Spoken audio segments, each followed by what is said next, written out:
पटना के मुसल्लमपुर हाट से शुरू हुई दो कोचिंग संस्थानों की लड़ाई अब सिर्फ दो संस्थानों का विवाद नहीं रह गई है। यह बिहार की राजनीति, शिक्षा जगत और कानून व्यवस्था का सबसे बड़ा मुद्दा बन चुकी है। एक तरफ ज्ञान बिंदु जीएस एकेडमी है और खान ग्लोबल स्टडी के बीच विवाद है, तो दूसरी तरफ नेपाल में ज्ञान बिंदु के संचालक रोशन आनंद के छोटे भाई प्रिंस यादव की संदिग्ध मौत है। और अब इस पूरे मामले में नेता, शिक्षक और सोशल मीडिया की दुनिया आमने सामने आ गई। सवाल कई हैं, क्या ये सिर्फ कोचिंग वर्चस्व की लड़ाई है या इसके पीछे कोई बड़ी कहानी छिपी है? पूरी खबर विस्तार से जानेंगे। 2 जून को पटना के मुसल्लमपुर हाट इलाके से शुरू हुआ विवाद अब बिहार की राजनीति का केंद्र बन चुका है। 2 बड़े कोचिंग संस्थानों के बीच शुरू हुई कहासुनी, आरोप प्रत्यारोप और पुलिस केस ने उस वक्त नया मोड़ ले लिया जब ज्ञान बिंदु जीएस एकेडमी के संचालक रोशन आनंद के छोटे भाई प्रिंस यादव की नेपाल में संदिग्ध हालत में मौत हो गई। नेपाल के विराटनगर में प्रिंस यादव का शव होटल से मिला। इस घटना के बाद बिहार में सियासी हलचलें तेज हो गई। रोशन आनंद सोमवार को बेउर जेल से जमानत पर बाहर आ गए। बाहर आने के बाद उन्होंने सीधे खान सर यानी फैजल खान पर अपने भाई की हत्या का आरोप लगा दिया।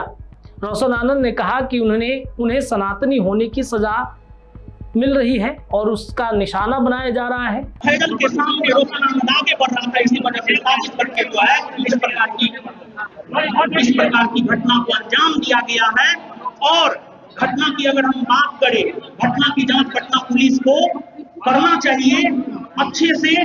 मैं पटना पुलिस का सहयोग करने के लिए पूरी तरीका से तैयार हूं, लेकिन फैजल खान ने पटना पुलिस को सहयोग नहीं किया है। लेकिन फिर भी पटना पुलिस को फैजल खान ने गुमराह किया है, लेकिन फिर भी पटना पुलिस उसके साथ है। लेकिन हम सनातनी हिंदू हैं, हमें अपने धर्म में सत्यवादिता, मृदुता, साधुता पढ़ाया जाता है और मैं सत्य के साथ रहूंगा। हालांकि इन आरोपी की पुष्टि जांच के बाद ही होगी। इन बयान के बाद मामला और ज्यादा गर्म हो गया है। रोशन आनंद के गांव में बड़ी संख्या में लोग जुटे हैं और वहां खान सर के खिलाफ जम के नारेबाजी भी हुई है। अब इस विवाद में सिर्फ कोचिंग संचालक ही नहीं, बिहार के और देश के कई बड़े शिक्षक भी अपनी अपनी राय रख रहे हैं। ऐसा लग रहा है जैसे शिक्षा जगत भी 2 हिस्सों में बट गया है। मैथ मस्ती वाले विपिन सर ने वीडियो जारी करके कहा है कि उन्होंने खुद खान सर को मैसेज करके इस विवाद को खत्म करने की अपील की थी, लेकिन उन्हें जवाब नहीं मिला।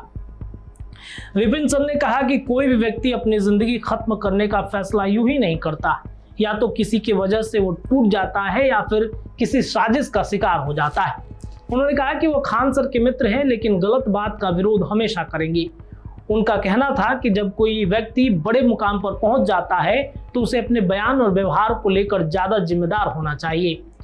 वहीं दरोगा गुरु रहमान ने भी प्रिंस यादव की मौत पर दुख जताया। उन्होंने कहा कि यह बेहद दुखद घटना है और रोशन आनंद को कभी भी उनकी जरूरत होगी तो वो साथ खड़े रहेंगे। गुरु रहमान ने कहा कि भारत के इतिहास में शायद पहली बार ऐसा मामला सामने आया है जहां 2 कोचिंग संस्थानों की वर्चस्व की लड़ाई में किसी परिवार ने अपना सदस्य खो दिया। भारत माता की जय, वंदे मातरम, वंदे मातरम, वंदे मातरम। मैं गुरु रहमान अदम्य गुरुकुल से आज मैं बहुत ही अफसोस और दर्द की मुद्रा में हूँ कि हमारे शिष्य और अनुज रोशन आनंद के छोटे भाई प्रिंस यादव की अकाल मृत्यु हो गई। हम सारा गुरुकुल परिवार और सारे लोग रोशन आनंद के भाई और रोशन आनंद के साथ हैं।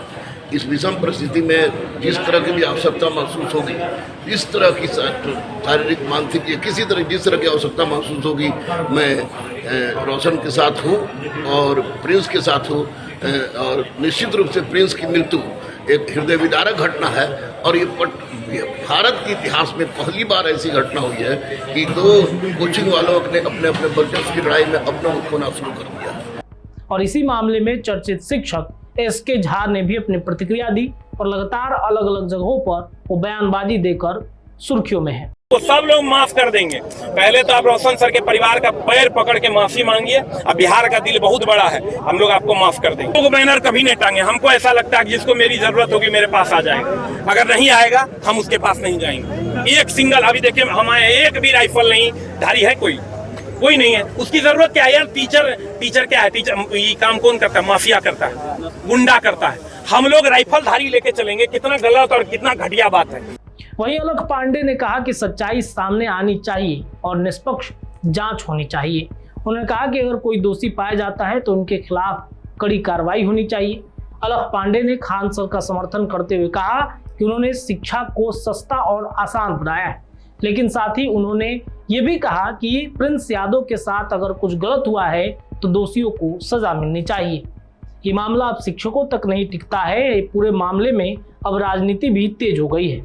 नेता प्रतिपक्ष तेजस्वी यादव ने मुख्यमंत्री सम्राट चौधरी को पत्र लिखकर प्रिंस यादव की मौत की सीबीआई जांच करने की मांग की है।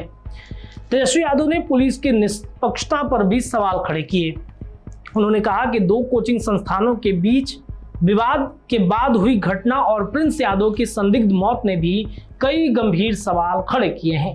वहीं केंद्रीय मंत्री चिराग पासवान ने भी कहा कि इस मामले में सच्चाई सामने आनी चाहिए और जो दोषी हैं उन पर जरूर कार्रवाई होनी चाहिए। जेडीयू के राष्ट्रीय अध्यक्ष संजय कुमार झा ने भी इस घटना पर दुख जताया। उन्होंने कहा कि परिवार के साथ उनकी संवेदना है और जांच के बाद पूरी सच्चाई सामने आएगी। फिलहाल इस पूरे मामले में कई सवाल जो हैं वो अनसुलझे हैं। क्या प्रिंस यादव की मौत का कनेक्शन कोचिंग विवाद से है या आरोपों में से कोई सच्चाई है या फिर कहानी कुछ और है? इन सभी सवालों का जवाब अब जांच रिपोर्ट से ही मिलेगा। लेकिन इतना तो जरूर है कि पटना के कोचिंग इंडस्ट्री की ये लड़ाई अब बिहार की राजनीति और शिक्षा व्यवस्था के लिए एक बड़ा मुद्दा बन चुका है। वीडियो अच्छी लगे तो लाइक करें और ऐसे ही खबरों के लिए चैनल को सब्सक्राइब करना मत भूलिएगा। और हाँ, अगर आपके पास भी अपने क्षेत्र से जुड़ी कोई महत्वपूर्ण खबर है तो हमें नीचे दिए गए मोबाइल नंबर पर भेज सकते हैं। हमारी कोशिश होगी कि हम सीधे सरकार तक पहुंचाएं उस खबर को।